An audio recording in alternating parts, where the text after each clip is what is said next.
Tanya sama temen gue yang satu barak sama gue kan, "Woi lu kenapa teriakan semalam lu nggak apaan lu?" "Itu bang, ada hantu bang." "Di mana ada hantu?" "Itu di kamar mandi."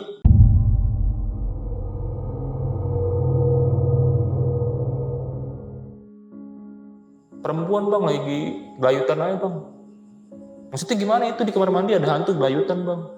Ada talinya nyangkut di sini." "Ah lu gila lo, di sini mana ada hantu ya, mana ada setan," katanya kan. Udah akhirnya dibawa nih, Satpol PP tuh ngedenger si maling ngomong gitu ketawa-ketawa doang bang. Anehnya tuh mukanya muka Bang Are. Dia tuh menghadap ke arah gue dalam kondisi yang diri di dekat pintu, menghadap ke arah gue dan mukanya pocong ini tuh muka Bang Are.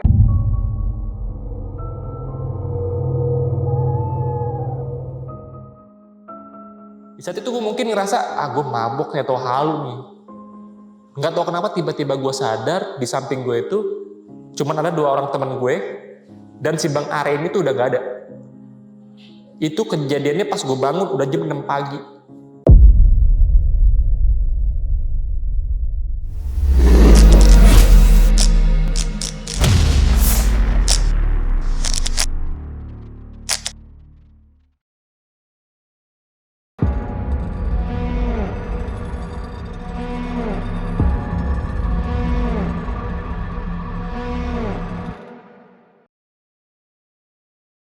Assalamualaikum warahmatullahi wabarakatuh. Kembali lagi di podcast Sisi Lain bareng gue Nardi. Dan kali ini gue udah kedatangan salah satu narasumber. Mungkin kalian sudah kenal nih sama narasumber gue pada malam kali ini. Dan narasumber gue ini adalah salah satu content creator.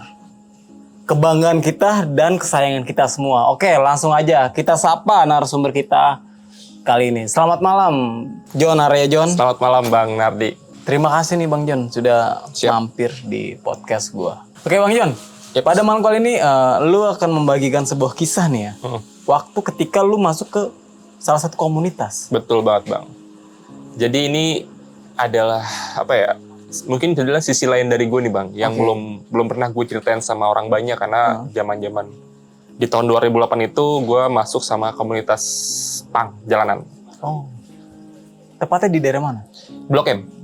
Oh di daerah Blok M. Jakarta Selatan. Berarti. Jakarta Selatan. Oke. Dan ketika lu masuk komunitas anak punk ini, lu sempat mengalami kejadian horor nih Bang John. Selain kejadian horor sih banyak juga nih Bang kejadian yang gue alami. Salah satu itu gue pernah juga sampai masuk lapas ya. Oh. Dalam penjara Bang, dan gue ngejalanin di situ selama 14 hari Bang, kurang lebih Bang. 14 hari? 14 hari. Di lapas? Di lapas. Oke. Nah ketika lu masuk di lapas ini, lu pernah juga nggak ngalamin kejadian horor? Yang dimana lapasnya itu ternyata tuh dulu pernah dipakai buat rehabilitas wanita dan ada seorang wanita yang gandir, sebutannya gandir ya. Di situ pernah ada satu wanita yang meninggal karena gandir, gitu sih Bang. Oke Bang John, mungkin bisa kita stop dulu nih untuk ceritanya. Dan buat teman-teman sisi lain nih yang penasaran sama ceritanya Bang John, kalian bisa nyimak video ini sampai habis. Oke, sudah siap Bang John? Siap dong. Silahkan Bang John. Jadi kejadian itu gue alami di tahun 2008 lalu. Waktu itu gue masih kelas 2 SMA. Jadi ceritanya awalnya gue bisa gabung sama komunitas punk jalanan itu. Di tahun 2008 gue nyari uang sendiri gitu. Karena untuk nambahin uang jajan. Karena kebetulan gue nih berasal dari keluarga yang sederhana dan biasa aja gitu. Bokap gue cuma seorang supir angkutan umum dan nyokap gue ibu rumah tangga. Jadi kalau gue pengen jajan lebih gue harus nyari uang sendiri gitu. Bukan cuma buat jajan sih, karena gue juga waktu itu memang agak sulit buat bayar-bayar sekolah gitu, kayak untuk beli-beli buku. Makanya gue nyari uang itu buat nambah-nambahin keperluan-keperluan gue sehari-hari lah, terutama sekolah juga gitu kan. Jadi awal mulanya itu gue ngamen sama temen gue sepulang sekolah. Karena gue sering ngamen, akhirnya gue sampailah ketemu sama beberapa komunitas jalanan gitu, komunitas anak-anak pengamen jalanan yang berbasis di daerah Blok M, Jakarta Selatan. Jadi kalau pagi itu gue sekolah aktivitas biasa dan setiap pulang sekolah tuh teman gue ini udah selalu bawa gitar di sekolah gitu, dibawa di tas gitarnya. Dan kalau udah pulang sekolah kita langsung tuh ngamen, dan biasanya tuh kalau ngamen kita random jalannya. Kadang kita masuk ke kampung, kadang juga kita suka naik angkutan umum kayak bis-bis besar gitu. Tahun 2008 itu masih banyak tuh bus-bus yang beroperasi. Dan gue kalau ngamen di bis itu gitu kan. Jadi waktu itu kejadiannya selepas gue pulang sekolah. Waktu itu gue ngamen sama teman gue namanya si Alex. Gue ngamen dari Selipi itu naik bus yang ke arah Blok M. Dan waktu di Blok M itu gue ketemu lah nih sama beberapa komunitas pengamen juga. Berikut juga anak-anak pengjalanan nih. Karena gue waktu dulu sering banget gaul gitu, orangnya kan suka banget gaul lah. Ya kita SKSD aja gitu, sampai akhirnya kita sering ketemu dan lama-lama semakin deket dan semakin kenal gitu satu sama lain. Dan biasanya tuh kalau misalnya gue selepas ngamen, selalu tuh nyempetin diri buat mampir ke base camp di daerah Blok M Jakarta Selatan. Ya di sana tuh udah banyak banget teman-teman yang satu profesi lah, dan nggak cuman pengamen aja yang ada di sana, karena banyak juga dari komunitas-komunitas jalan lain yang ikut bergabung di sana gitu. Dan di tahun 2008 itu gue inget banget kejadiannya. Waktu itu gue mau ujian tryout, 1 hari sebelum ujian tryout. Jam sekolah ini biasanya masuk pagi diubah jadi masuk siang gitu kan. Karena di jam paginya itu dipakai buat kelas 3 yang ujian. Makanya yang kelas 2 ini dipindahin jam sekolahnya jadi jam siang gitu kan. Karena gue masuk siang dan paginya gue nggak ngapa-ngapain, akhirnya gue mutusin buat jadi joki 3-in-1.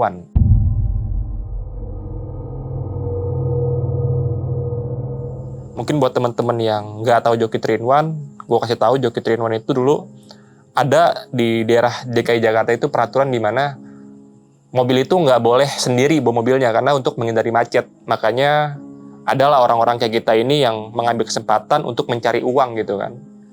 Dan kegiatan ini tuh sebenarnya dilarang banget, terutama sama pemerintah DKI Jakarta kan. Nah, jadi waktu itu gue jadi joki sekitar jam 7 pagi di kawasan Senayan. Dan biasanya kalau kegiatan joki 3-in-1 itu kita tuh nunggu di pinggir jalan sambil ngasih tangan begini, terus nanti ada mobil yang berhenti lalu kita naik gitu kan. Dan setelah melewati jalur yang udah nggak ada peraturan 3-in-1-nya ini, barulah nanti kita dikasih uang gitu kan. Biasanya tuh 10.000 atau paling gede 20.000. Di tahun 2008 itu duit 10.000 buat gue lumayan banget gitu kan, buat nambah-nambahin uang jajan. Dan mungkin di hari itu nih gue ngalamin yang namanya apes. Jadi waktu itu gue lagi nunggu joki gitu kan, lagi di pinggir jalan biasa nih, begini-begini, nunggu ada mobil yang berhenti terus ngebawa gue naik ke mobil gitu kan. Itu gue berjalan selama setengah jam lamanya di pinggir jalan, gak dapet juga nih mobil yang berhenti buat ngangkut gue gitu kan. Dan gak lama dari kejauhan tuh banyak orang-orang yang di pinggir jalan itu lari gitu kenceng, terus sambil teriakan raja gitu kan. Akhirnya karena gue tahu itu raja Pol PP kan, gue ngeliat dari kejauhan juga, akhirnya gue ikutan lari nih, dan gue lari ke arah dalam Senayan. Gue pikir pada saat itu kondisi udah aman nih, aman nih, nggak ngejar kan. Udah gue santai lah jalan gitu kan. Pas lagi jalan tiba-tiba dari belakang tuh ada motor, 2 motor itu berboncengan, satu motornya 2 orang. Tiba-tiba turun langsung nomprok gue dari belakang. Gue sampai jatuh, terus gue dibawa paksa gitu kan, dinaikin ke tengah. Gue nggak tahu kalau itu sebenarnya siapa gitu kan, karena dia itu nggak pakai seragam Satpol PP, dia cuma pakai seragam biasa aja gitu. Pas gue dipegang gitu ditanya kan, gue nanya kan, ini kenapa nih? Udah kamu ikut aja nanti jelasin di kantor kata dia. Ternyata yang nangkap gue ini Satpol PP. Dibawalah gue ke pinggir jalan dan di situ udah ada mobil kerangkeng yang nungguin. Dimasukin nih gue ke dalam mobil kerangkeng. Dan di sana, di dalam mobil itu ternyata udah banyak joki-joki lain yang ketangkep nih, termasuk gue. Dan waktu itu gue lihat kondisi mereka itu udah nggak pakai baju dan duduk di bawah. Karena gue waktu itu ditangkap juga, gue masuk. Gue disuruh buka baju juga. Terus gue duduk di bawah. Ada pokoknya itu kelam banget menurut gue waktu itu. Kejadiannya tuh bisa dibilang miris lah waktu kejadian itu. Kira gue ditangkep, dibawalah gue ke salah satu lapas di daerah Jakarta. Dan sesampainya di lapas, ternyata gue tuh bener-bener dari parkiran itu disuruh jalan jongkok nih sampai ke lapas. Itu bener-bener udah kayak tahanan banget. Gue buka baju, gue nggak pakai baju, gue jalan dalam kondisi jongkok. Dan dari parkiran mobil itu menuju ke kantor lapasnya itu jauh banget. Gue jalan jongkok udah kayak tahanan kasus yang parah banget gitu kan. Dan sampai di lapas, didata. Karena waktu itu gue masih pelajar dan gak ada identitas. Ya mau gak mau, gue harus mendekam di sana. Sebenarnya waktu itu bisa-bisa aja gue lepas kalau misalnya gue nunjukin kartu pelajar atau identitas gue yang lain. Tapi karena gue nggak bawa identitas, ya mau nggak mau nih, gue harus ngikutin prosedur dan gue ditahan. Saat itu gue nggak bawa HP karena waktu itu gue nggak ada niatan buat bawa HP lah. Karena pikir gue memang udah biasa gitu rutinitas gue untuk joki dan nggak pernah sampai ketangkep Pol PP gitu kan. Dan setelah gue didata gitu kan, akhirnya gue dibawa sama Satpol PP ini ke salah satu lapas nih bang. Dan lapasnya itu bentuknya tuh lingkaran. Di tengah-tengahnya itu bener-bener lingkaran ya, dan disekat bagi dua gitu, dipotong. Jadi tuh ada barak 6, barak tempat gue tinggal, seberangnya itu barak 5. Jadi barak 6 dan barak 5 ini masih satu ruangan bang, cuman dibatas sama sekat gitu aja. Dan tengah-tengahnya itu bener-bener tanah lah. Dan atasnya itu kosong, jadi kalau hujan tuh air masuk gitu. Dan setelah gue masuk, ini ada keanehan nih menurut gue nih bang.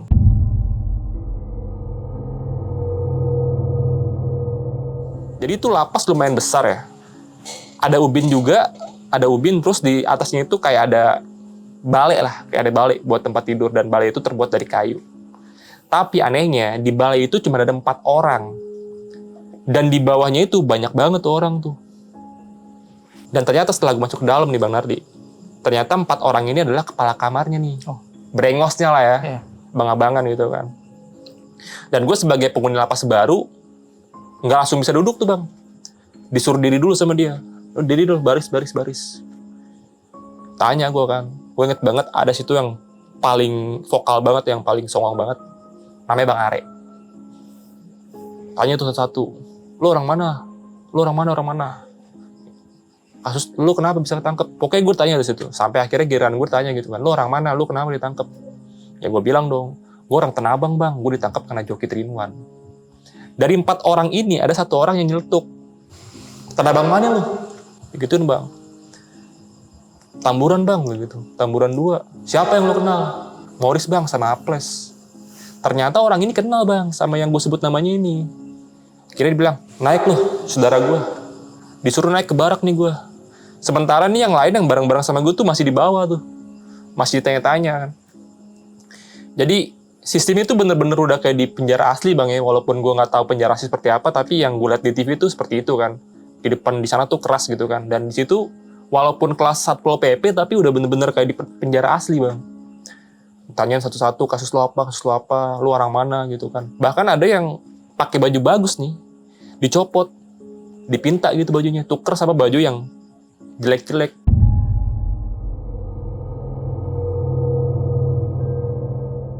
Serius. Jadi ada orang yang pakai baju bagus gitu kan, buka baju lo, tuker baju gue, ditukar sama baju yang udah rombeng-rombeng. Karena kan yang ditangkap situ kan kebanyakan kan memang premanisme, anak pang gitu kan. Ya, akhirnya di malam pertama gue tidur, itu posisi benar-benar habis maghrib. Karena nggak ada kegiatan, gue cuma bisa tidur, nunggu waktu, sambil mikirin besok gue tryout gimana. Keluarga gue ini siapa yang ngabarin nih gitu kan. Takutnya kepikiran tuh gimana gitu kan, gue nggak ada kabar gitu.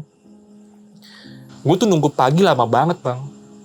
Sampai akhirnya kurang lebih gue nggak tahu itu jam berapa ya. Pokoknya udah menjelang subuh, karena tuh nggak ada jam kan, sama sekali nggak ada jam. Posisinya gue udah tidur, udah terlelap. Kebangun karena gue ngedenger suara berisik dari depan. Kayak orang buka kunci gitu. Sambil ngobrol-ngobrol gitu. Ternyata pas gue liat ke depan, gue bangun, dan teman-teman yang lain juga pada bangun. Itu ada Satpol PP, sekitar kurang lebih 2-3 orang, ngebawa orang. Dan orang itu tuh kondisinya udah babak belur bang. Ternyata orang ini maling yang udah dihakimin masa. Kenapa dibawa ke situ? Karena pada saat itu mungkin udah subuh atau gimana ya. Belum sempat dibawa ke polsek bang. Jadi sementara dibawa ke situ. Karena besok paginya mungkin baru dibawa ke polsek nih. Ya menurut gue ya, kurang lebih seperti itu. Gue juga heran kenapa ada maling motor yang bisa dibawa ke situ kan. Waktu itu gue heran juga. Akhirnya kita bangun, terus si beberapa orang yang di atas nih ngomong, "Pak, itu kenapa pak? Maling nih, maling motor," kata dia. "Udah pak, bawa kemari. Gue belum tahu tuh maksudnya dibawa kemari gimana kan. Ya udah, gue bawa ke situ. Dibukain sama Satpol PP-nya nih. Dimasukin, dijorokin. Ternyata pas dibawa ke dalam itu bang, dari 4 orang ini tuh langsung nyerobot. Digebugin bang. Maling motor ini. Anjing lu, digebugin, papok. teriak-teriakan bang, ampun bang, ampun. Ngedenger teriak-teriakan, Pol PP balik lagi. Woi kenapa? Woi jangan digebukin, ntar mati lu. Akhirnya mungkin karena kesian juga nih Pol PP-nya kan. Udahlah gue pisahin lah, jangan gue taruh sini, ntar yang ada malah mati kan. Ya akhirnya si maling ini dipisahin nih sama Pol PP-nya, dibawa ke lapas Barak 5. Di seberang barak gue bang. Dan di Barak 5 itu udah ada orang yang ngisi juga bang. Mungkin orang-orang yang lebih dulu masuk dibanding gue kan. Dan di Barak 5 itu isinya orang-orang penyakitan semua bang. Orang-orang tua sama orang-orang yang sakit. Yang kondisinya tuh nggak sehat lah. Banyak kan sih orang-orang tua. Dibawalah ke lapas 5, dimasukin.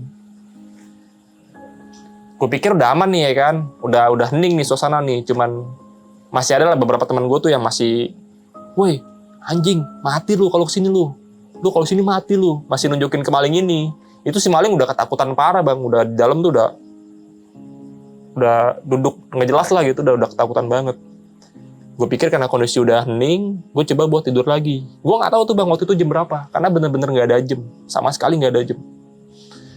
Itu gue kurang lebih udah tidur berapa jam lamanya gitu kan. Tiba-tiba tuh dari depan Barak 5 teriak-teriakan bang dia bang.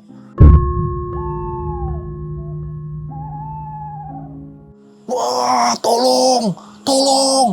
Kita semua baru bangun nih yang di atas nih. Woi kenapa ya anjing, kenapa lu bersik lu. Ternyata nih dia teriak-teriakan yang di lapas 5 ini, yang teriak-teriakan itu maling yang baru masuk bang. Woi kenapa lu. Bang tolong bang, keluarin gua bang, ada hantu bang, ada hantu. Ada hantu, dia teriak begitu, ada hantu bang, ada hantu. Sama teman gue dicengin kan. Ya lu maling takut hantu ya kan. Ya lu maling takut hantu, goblok, berisik lu, digituin tuh bang sama yang di atas gue kan. Dia suruh diem lu udah, berisik diem. Akhirnya gak lama diem, lanjut lagi tidur nih bang. Nah pagi. Jadi itu kalau jam 6 pagi, kita tuh dibangunin bang sama Pol PP-nya tuh.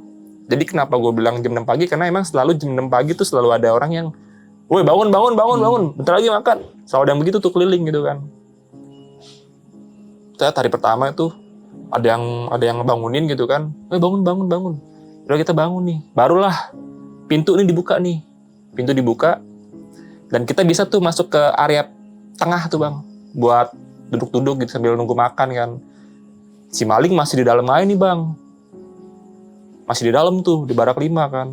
Nggak lama, kita nih masih nungguin nih. Teman-teman gue masih nungguin si maling ini. Pengen ngegebugin lagi bang. Woi udah pak, buka pak itu pak. Gulung lagi. Jangan. Ini mau dipindahin ke polsek nih tadi, mau dibawa. Sebelum dibawa, kan Pol PP lagi buka kunci tuh. Buka kunci Barak 5. Tanya sama temen gue, yang satu barak sama gue kan. Woi lu, kenapa tatakan semalam lu, ngatapan lu? Itu bang.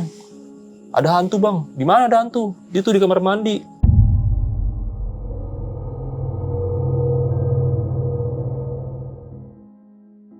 Perempuan bang lagi gelayutan aja bang. Maksudnya gimana itu di kamar mandi ada hantu gelayutan bang? Ada talinya nyangkut di sini. Lu gila lu atau di sini mana ada hantu ya, mana ada setan gitu ya kan.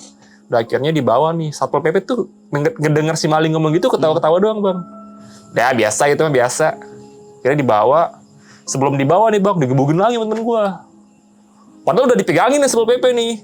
Digebugin lagi, pakpok. Sian juga ya. Sian banget bang. Akhirnya keluar tuh, dia udah keluar. Jam 7, makan dateng bang. Ya makan. Kita nih dikasih makan nih bang. Bentuknya tuh bulat, rantangnya tuh, rantang plastik. Bulat.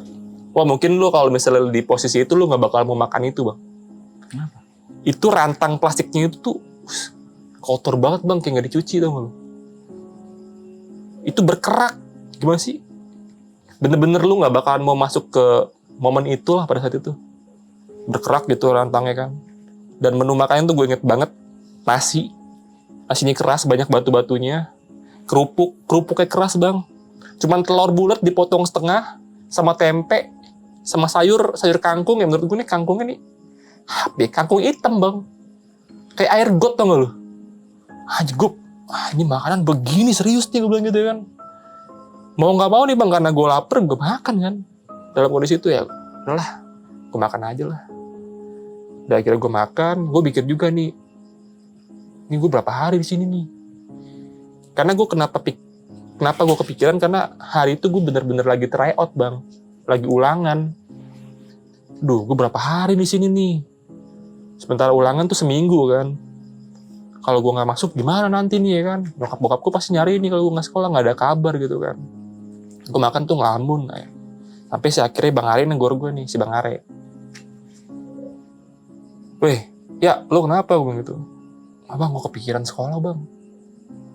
Gue sekolah lagi tryout soalnya. Lah lu gimana kata dia. Coba dah nanti kalau misalnya ada orang yang keluar nih, keluar duluan lu tanya-tanya aja nih, ada gak nih yang tinggal di dekat-dekat rumah lu kata dia kan. Pasti nih dari mereka nih ada yang jemput nih ntar kata dia. Bener bang, iya pasti ada yang jemput kata dia. Udah akhirnya gue tungguin kan tuh. Sampai masuk di hari keempat nih gue di sana bang. Itu kurang lebih kejadiannya tuh habis maghrib karena kondisi udah gelap. Jadi gue bener-bener nggak tahu jam berapa pastinya bang, karena di sana tuh beneran nggak ada jam. Yang gue inget kalau misalnya udah gelap berarti udah habis maghrib gitu kan. Kalau misalnya udah terang lagi udah pagi gitu. Karena beneran nggak ada jam kan. Nah udah gelap, posisi itu udah habis maghrib, udah gelap, tidur nih. Ya karena nggak ada kegiatan kan, gue tidur di sana dan tiba-tiba dari lapas tempat gue tidur ini di barak 6 itu ada satu orang bapak-bapak, dia tuh ketangkep gara-gara di prostitusi bang. Jadi itu ini dia ketangkep gara-gara dia main di lokalisasi lah, razia gitu, nggak bawa KTP gitu, dia ketangkep di sana. Dia teriak bang, ah.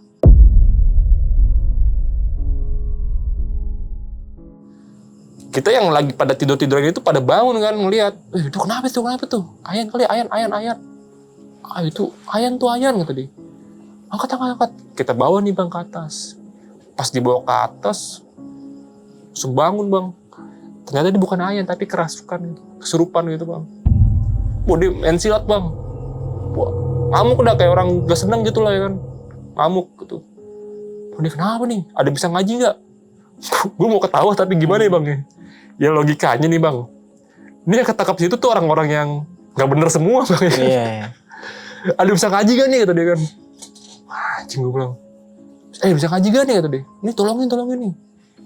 Karena di situ tuh nggak ada orang yang bisa ngaji, ya mau nggak mau kita baca doa-doa yang sebisa kita aja gitu kan. Wah ini anjing nih bilang kesurupan lagi, nggak ada bisa nolongin kan. Ada yang mencetin kakinya, ada yang megangin palanya ya kan.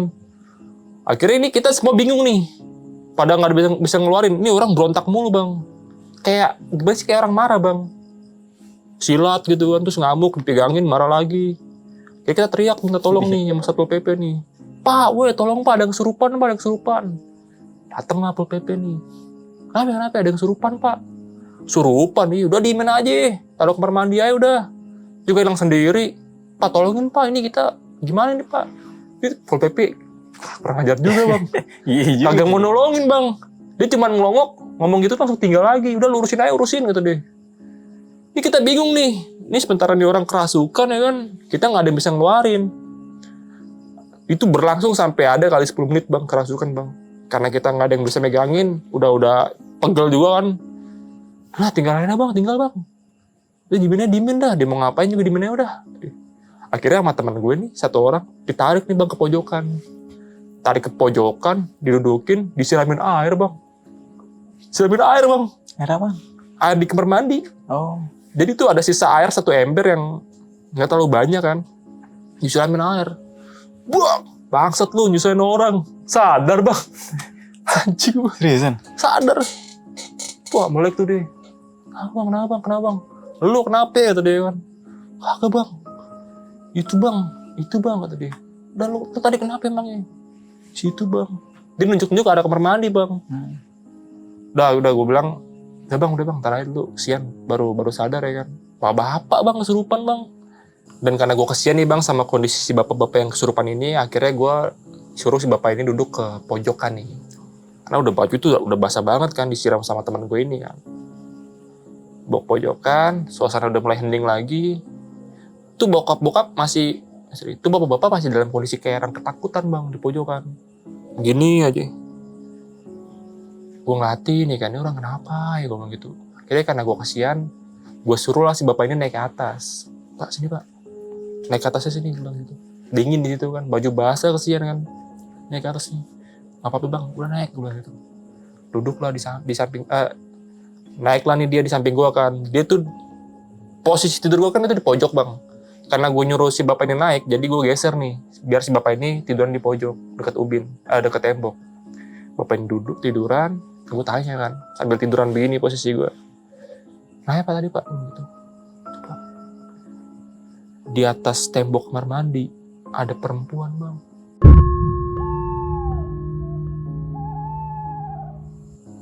Di mana? Di situ bang.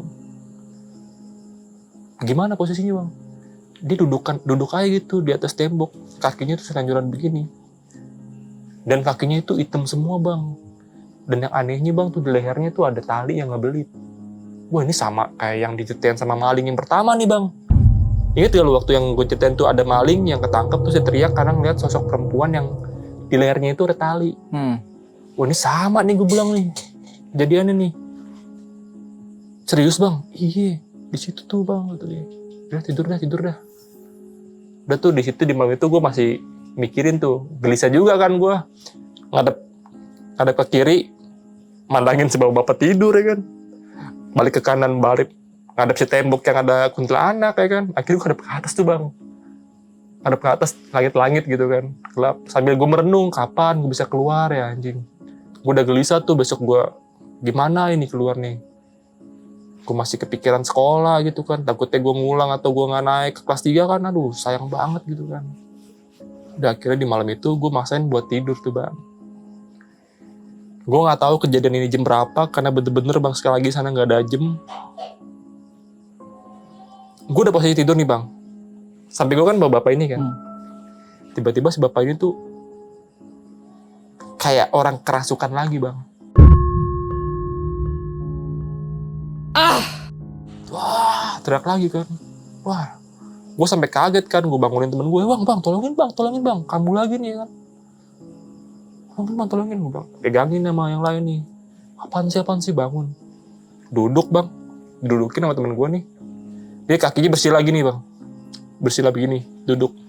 Terus ditanya sama temen gue, lu sebenarnya siapa sih? Ngapain sih lu masukin nih bapak-bapak mulu? Tadi kesian nih orang tua. Ada yang ngomong gitu tuh bang dari beberapa orang itu kan. Duduk begini sambil menghadap ke arah kamar mandi. Dia ngomong gini bang, kalian jangan berisik, ini tempat saya. Mata tuh belum melotot, ini tempat saya. Lo tau respon dari kita ini apa? Dongo, lu ngapain ngomong kayak gitu? Ini juga tempat gue. Malah digituin bang. Seriusan? Orang kerasukan ini malah kita omelin. Udah lu nggak ada setan-setanan di sini. Lu cabut gitu. Udah cabut dah lu. Ya lu bayangin aja bang, namanya anak jalanan bang. Udah biasa dengan hal kayak gitu mungkin ya kan. Ini orang kerasukan bukannya ditolongin malah setan ini malah dikata-katain. Udah lu cabut, berisik udah malam nih. Gue mau istirahat nih anjing gitu. Malah diomelin bang setan bang. Gue bilang nih anjir juga lah mati gue ya kan. Udah akhirnya gak lama setelah kejadian itu tuh bang. Karena didiemin kali ya anak-anak ya. Tuh bokap duduk sambil nggak jelas gitu ya kan, kita ngediemin aja, kita diemin orang kesurupan, akhirnya capek sendiri mungkin ya, tidur nih bang si bapak-bapak ini tidur lagi. Gue bilang setan ngambek dalam hati begitu ya kan, setan ngambek nih gue bilang gitu ya kan, tidur nih. Udah akhirnya singkat cerita besok pagi nih bang, ada suara dari pintu nih, cekrek, yang namanya Arya siapa nih, yang namanya Arya kata deh. Siapa begitu? Yuk, pulang yuk, kata dia. Tidur bang gue bang. Pulang. Kenapa? Nih, bapaknya jemput nih, kata dia. Bapaknya jemput nih. Udah tuh, karena gue ngeliat dari depan. Oh iya bokap gue tuh. Bener tuh? Bokap gue bener bang. Bukan setan? Bukan setan. Karena udah siang kan, jam 12. Iya. Bokap gue tuh, gue bilang gitu. Dan karena gue udah jemput sama bokap gue, akhirnya gue keluar nih bang. Nah di luar itu, udah ada bokap gue sama om gue lagi, ya ngurusin berkas-berkas lah, kayak ngasih jaminan gitu kan kalau gue tuh harus pulang pada saat itu kan. Gue pulang akhirnya pada saat itu sampai rumah, ya gue jalan tuh normal tuh aktivitas gue biasa, kayak gue sekolah, terus gue harus ikut ujian susulan, sampai akhirnya gue inget omongan Bang Are. Bang Are tuh sebelum balik bilang, lo main-main John ke tempat gue, basecamp gue tuh di daerah Melawai. Nah akhirnya karena gue inget pesan nih Bang Are, ada di satu momen di setelah gue pulang ngamen, gue naik bus ke arah Blok M, dan gue cari yang namanya Bang Are. Gue berdua tuh sama teman gue namanya si Sadai. Gue ke Blok M, pulang ngamen itu kondisinya sekitar jam 7 malam, habis pulang ngamen.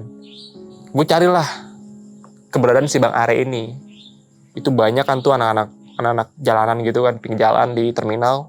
Gue tanya-tanya, ternyata pas gue tanya ada orang yang kenal sama Bang Are. Oh, Bang Are mah nongkrongnya di sono no bang, di depan apotik, kata dia. Karena gue nggak tahu lokasi di mana, gue minta dianterin nih sama dia kan, dianterin lah ke sana. Bener nih bang, di depan apotek itu gue ketemu sama Bang Are. Ternyata dia tuh masih inget sama gue juga bang. Dan akhirnya kita ngobrol nih panjang lebar sampai akhirnya nih Bang Are nawarin kita minuman. Dan akhirnya kita ngobrol di situ sampai malam, sampai kita minum-minum. Dan karena udah malam juga nih, besok gue masih sekolah lagi, gue pamit nih sama Bang Are. Bang, gue cabut ya, besok gue sekolah nih tadi. Udah lo sering-sering main kemari, bisa tiap hari. Siap bang, nanti gue sering-sering main kemari ya tadi kan. Dan karena posisi saat itu gue sering-sering ngamen ya kan, sama teman gue si Sadai ini, sama si kadang-kadang gue tuh ngamen kadang-kadang sama si Sadai, kalau nggak sama si Alek nih ganti-gantian. Pokoknya gue selalu berdua aja kalau ngamen. Gue sering nih main ke tempat Bang Are. Bahkan gue dikenalin juga sama teman-teman yang lainnya gitu kan, anak-anak pang-pang lainnya gitu, anak-anak jalan lainnya yang ada di base camp itu gitu kan. Sampai berjalan tuh kurang lebih tuh gue nongkrong di sana tuh udah sekitar 2 bulan lamanya. Dan ada satu momen pada saat itu kita ini sempat kehilangan Bang Ale nih. Dan gue tanya sama anak-anak, ternyata Bang Ale ini udah hampir seminggu tuh nggak datang kemari. Dan mereka tuh pada nggak tahu nih Bang Are kemana gitu kan. Biasanya tuh Bang Are kalau setiap hari tuh pasti bakal selalu ada di base camp. Tapi itu udah selama seminggu Bang Are tuh ternyata nggak pernah ada ke base camp. Ya gue pikir Bang Are saat itu pulang kampung atau kemana lah ya. Dan akhirnya sampai ada di setelah kejadian itu Bang Ale nggak pernah ada kabar dan nggak ketahuan kemana. Gue sering kesana tuh ke base camp, tapi bener-bener Bang Ale tuh nggak ada. Sampai akhirnya ada satu momen di mana gue tuh ke base camp dan gue ketemu sama Bang Are. Itu kejadiannya jam 8 malam, masih di lokasi yang sama di base camp di daerah Melawai. Gue dateng nih sama temen gue, satu orang namanya si Alek, ke base camp. Dan di base camp itu ada 2 orang. Gue lupa namanya siapa, ada 2 orang pokoknya. Gue tanya dong, Bang Are kemana? Gak tahu nih, belum balik, kata dia. Masih belum balik. Dan gak lama setelah gue ngomong kayak gitu, tiba-tiba Bang Are datang nih. Assalamualaikum. Bang Are, gue bilang, Bang dari mana aja nih bang? Udah hampir 2 minggu nih kita gak ketemu ya kan. Di situ Bang Are cuma bilang, ya biasalah, namanya juga hidup. Cuman ngomong gitu doang. Udah kita akhirnya ngobrol-ngobrol sama Bang Are. Sampai akhirnya kita posisi udah habis minum. Tapi gue inget banget kalau gue tuh gak mabuk karena gue minum cuma sedikit. Tapi 2 orang teman gue ini udah tepar nih. Sementara Bang Ale masih strong aja nih.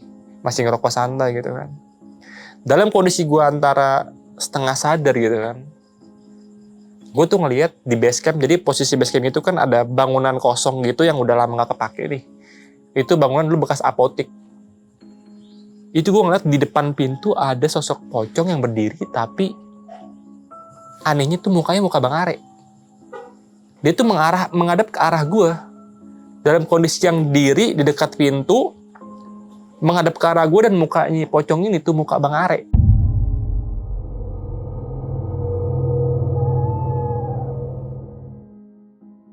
Di saat itu gue mungkin ngerasa, gue mabok nih atau halu nih. Nggak tahu kenapa tiba-tiba gue sadar di samping gue itu cuman ada 2 orang teman gue dan si Bang Are ini tuh udah nggak ada. Itu kejadiannya pas gue bangun udah jam 6 pagi. Ternyata mungkin saat itu gue bener-bener ketidur tapi gue ngeliat sosok ada pocong yang di depan gue itu. Pagi-pagi gue bangunin teman gue. Dai bangun Dai, gue bilang gitu. Bang bangun bang, Bang Are kemana nih? Gak ada yang tahu nih Bang Are kemana nih. Hilang lagi si Bang Are. Gue ke depan nih, gue pikir ke depan kali ngerokok atau gimana ya kan. Gak ada juga Bang Are. Dan karena waktu itu udah pagi, akhirnya gue mutusin buat balik nih ke rumah gitu kan. Balik ke rumah, seperti biasa. Nah singkat ceritanya, berjalan beberapa hari, gue main lagi nih ke base camp di daerah Blok M. Kita lagi ngumpul-ngumpul bareng gitu kan. Ada salah satu anak pang juga. Tiba-tiba datang nih, bawa kentrung. 2 orang. Bang, sorry bang, nimbrung bang. Gue dari Depok bang. Tahan bang, gini. Kira dia ngomong nih, "Bang, di sini ada yang kenal sama namanya Are gak, Bang?" "Wih, lu kok kenal sama Bang Are?" "Ya Bang, gue pengen ngasih kabar juga nih Bang," kata dia. "Bang Are udah meninggal Bang 2 minggu yang lalu."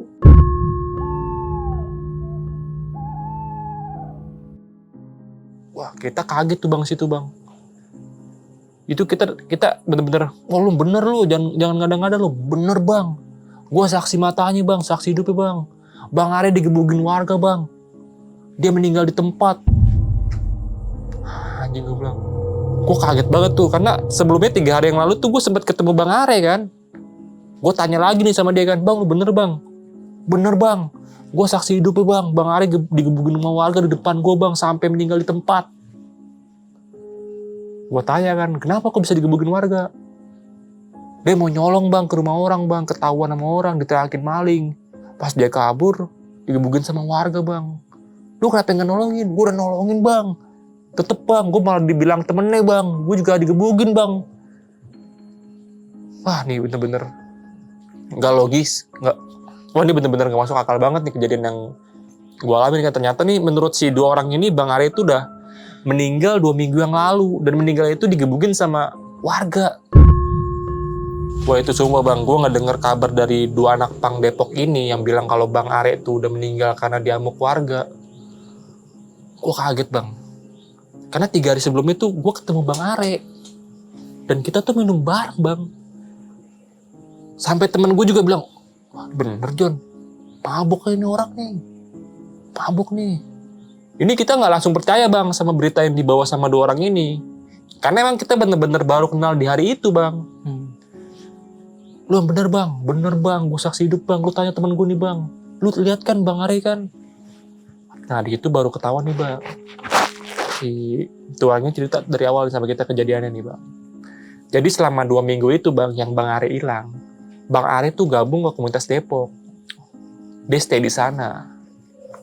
Dan gue nggak tahu ya kasusnya apa, tiba-tiba Bang Are ini ketahuan sama warga masuk ke rumah orang, diteriakin maling.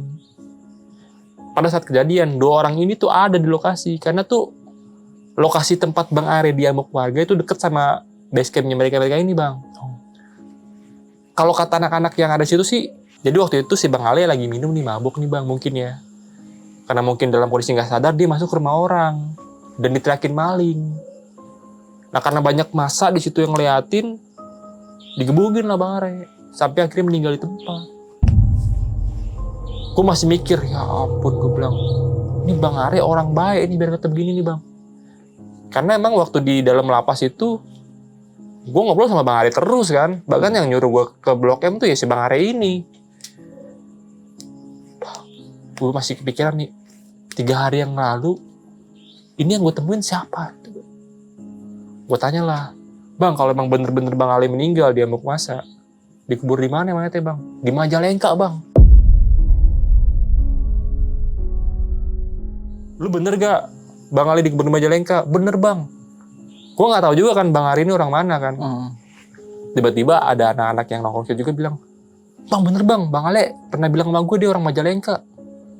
Wah bener nih ya tadi. Jadi waktu pas saat kejadian itu Bang, ternyata dari pihak kepolisian nih bawa jenazahnya Bang Ale ke rumah sakit nih. Terus mungkin dari pihak-pihak anak pang Depok ini ngikut kali ya, ada yang menyaksikan juga kan buat saksi. Dan menurut 2 orang ini ya bener, jenazah itu dibawa ke Majalengka. Dan yang masih sampai sekarang itu yang gue pertanyakan adalah kemunculan sosok pocong yang gue lihat itu mukanya muka Bang Are Bang. Iya. Wah itu aneh banget kan. Yaudah akhirnya singkat cerita karena gue udah tahu kronologisnya nih Bang. Ya udah, gue tuh udah mutusin buat ngurang-ngurangin lah gabung sama komunitas jalanan, karena waktu itu gue udah naik kelas 3 nih Bang. Gue pengen fokus sekolah gitu kan, kelas 3. Tapi walaupun kayak gitu, walaupun gue udah gak pernah kesana, tapi gue masih sering dapat kabar lah. Dapat kabar dari beberapa teman-teman gue yang sering gue jumpai gitu kan.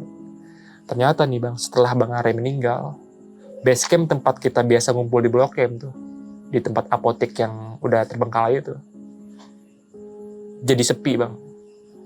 Anak-anak tuh gak pernah mau nongkrong sana lagi Bang. Karena semenjak si Bang Are meninggal, tuh di base camp itu Bang Are sering nampakin diri dalam bentuk pocong.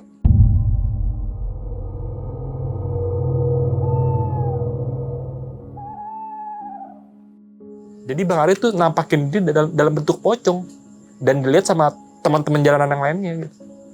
Makanya mungkin karena capek kali ya udah sering lihat pocong, jadi anak-anak pang ini pada pindah tongkrongan nih, nggak di Melawai lagi, tapi di Taman Barito. Itu sih Bang. Oke nih Bang Jon, berarti sebelum lu terjun di dunia podcast parah juga ya? Bisa dibilang iya sih Bang, karena ya gue ngerasain lah namanya di masa-masa gue hidup susah gitu kan. Gue harus banting tulang harusnya tuh gue sekolah bener-bener fokus, tapi gue nyari uang sendiri buat kehidupan gue sehari-hari kayak jajan, beli-beli buku, segala macam gitu Bang. Ya sampai ya itu, gue sampai masuk lapas rehabilitas di daerah Jakarta kan. Iya. Ya gue harus ketemu sama orang-orang yang brengos-brengos di jalan ya kayak gitu. Ya belum lagi juga ya cobaan-cobaan jalan lainnya gitu, kayak ya pandangan orang tuh kepada pengamen jalan itu kan pasti kan negatif ya kan. Iya. Ya belum lagi pandangan-pandangan orang lain yang lihat kita ngamen gitu kan pasti gimana gitu kan, ya gitulah kurang lebihnya Bang. Nah, ketika lu masuk lapas nih Bang Jon, itu kok lu bisa-bisanya nggak dicari sama orang tua lu? Ini Bang, karena waktu pada saat kejadian itu emang bener-bener gue nggak bawa HP Bang. Dan bokap nyokap gue ini nggak pernah tahu kalau gue itu selama pulang sekolah itu ngamen. Jadi gue bener-bener nutupin Bang. Taunya sama mereka gue bandel main aja gitu. Padahal mah gue jarang di rumah itu ya karena gue ngamen. Sampai berhari-hari lu nggak pulang? Iya. Mereka taunya kalau gue nggak pulang nggak paling main gitu kan. Tapi gue pulang gitu kan. Ya padahal di balik itu semua gue ngamen, gue nyari uang sendiri. Oke Bang Jon, di sini gue masih sedikit kurang paham nih tentang si sosok wanita yang gandir ini nih. Oke. Itu dia meninggalnya itu di tahun berapa? Oke Bang, jadi gue tahu kenapa di tempat pernah ada kasus bunuh diri.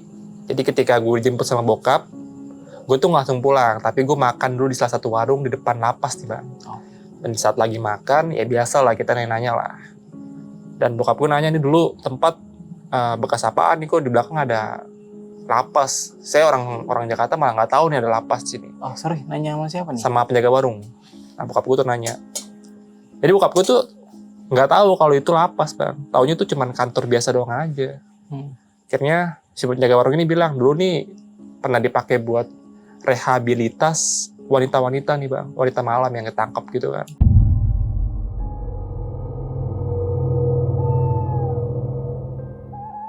Kayak PSK gitu yang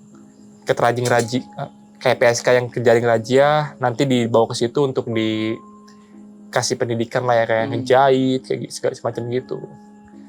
Dan ternyata si orang penjaga warung ini bilang, wah dulu mah ini serem banget ya. Pernah ada penghuni lapas yang gantung diri di dalam. Nah ya gue tau dari situ sih. Karena pada saat itu gue nggak mau banyak tahu tentang lokasi itu, ya gue keep silent aja gitu kan. Ya seenggaknya gue pernah tahu kalau di lapas itu dulu pernah dipakai buat rehabilitas wanita, dan ternyata ada seorang wanita yang bunuh diri di barak yang gue tempatin Bang. Oke, berarti sempat berganti ya? Berganti Bang, gue nggak tahu tahun-tahunnya tahun berapa ya, karena yang seinget gue di situ tahun 2008 dan gue nggak tahu tuh kejadian ini tahun berapa. Dan di sini yang lebih seremnya lagi nih Bang Jon, temen lo ternyata itu benar-benar sudah meninggal ya? Oh iya tuh Bang, jadi ya memang gue bener-bener nggak tahu kalau si Bang Ari itu ternyata udah meninggal. Bahkan gue baru taunya itu setelah 3 hari sebelumnya itu gue ketemu sama dia Bang. Iya benar. Dan yang ngabarin itu malah orang lain yang berdomisili di Depok. Bisa dibilang ini komunitas pang Depok lah ya. Yang Dan ngabarin dibawa ke Majalengka ya? Dibawa ke Majalengka. Sempat ke kuburannya nggak? Nggak sempet Bang. Pada saat itu? Karena kita tuh nggak pernah tahu Bang, orang-orang yang kita temuin itu berasal usul dari mana. Karena kita kan cuman kenal di jalan, yang akhirnya ngumpul bareng, santai bareng, ya kayak gitu doang. Kita tuh nggak pernah tahu dia tinggal di mana, aslinya orang mana, kita tuh nggak pernah tahu. Gitu. Oke, ini yang lebih kacanya lagi nih. Sampai tempat si komunitas itu yang ada di daerah Blok M tuh udah kosong nih Bang Jon. Iya Bang, jadi setelah Bang Ari ini meninggal, anak-anak yang sering ngumpul di base camp ini itu kan kadang-kadang kan mereka kan sampai malam, sampai pagi nginep di situ kan. Karena itu bener-bener bangunan emang kosong dan nggak kepake gitu bang. Jadi menurut mereka tuh yang tinggal di situ, yang ngetempatin base camp itu sering ngelihat sosok pocong. Yang mirip sama Bang Are. Mukanya muka Bang Are. Gitu. Sebenarnya menjadi pertanyaan juga kenapa Bang Are meninggal malah muncul sosok pocong nih. Apakah pada saat dimakamkan ini nggak sempurna atau lupa ngelepas tali pocong atau memang si Bang Are ini meninggal karena penasaran aja gitu. Gue nggak tahu juga kenapa gitu kan. Ya karena kan setahu gue kalau orang jadi pocong itu mungkin karena pocongnya nggak dibuka atau ada salah satu keinginan dia yang belum tuntas selama di dunia kan kita nggak tahu juga. Tapi nggak lu selidikin tuh di teman-teman komunitas lu itu ataukah Bang Are punya dendam pribadi ke salah satu teman komunitas lu? Kalau untuk dendam selama Bang Are hidup, kayaknya dia emang orangnya batu, maksudnya dalam artian batu tuh berani ya Mas siapa aja. Gue nggak tahu ya, mungkin ada perkataan dia yang bisa bikin orang sakit hati atau gimana, atau ada orang yang dendam sama dia gimana, gue nggak tahu ya. Tapi setahu gue sih Bang Are ini aman-aman aja sih. Oke Bang Jan, punya pesan-pesan gak nih buat teman-teman sisi lain yang ada di rumah? Oke, paling pesan gue cuman mau ngingetin buat temen-temen yang pernah satu lettingan sama gue tahun 2008 nih, khususnya yang masuk barak atau lapas bareng sama gue, atau teman-teman gue yang nongkrong di Blok M, yang inget sama kejadian tahun 2008, boleh nanti DM ke Instagram gue lah. Ya, kejadiannya tahun 2008 di Blok M. Ya. Okay. Karena jujur gue kangen banget bang sama momen-momen itu bang, ngumpul-ngumpul sama mereka ya kan, seru banget bang suasananya bang. Momen-momen yang paling seru lah ya. Oke, mungkin itu aja kita bisa ngambil nih sisi positifnya dari cerita Bang John dan negatif itu dibuang lah jauh-jauh. Oke, gue Nardi pamit undur diri, sampai jumpa di video-video selanjutnya. Wassalamualaikum warahmatullahi wabarakatuh. Waalaikumsalam.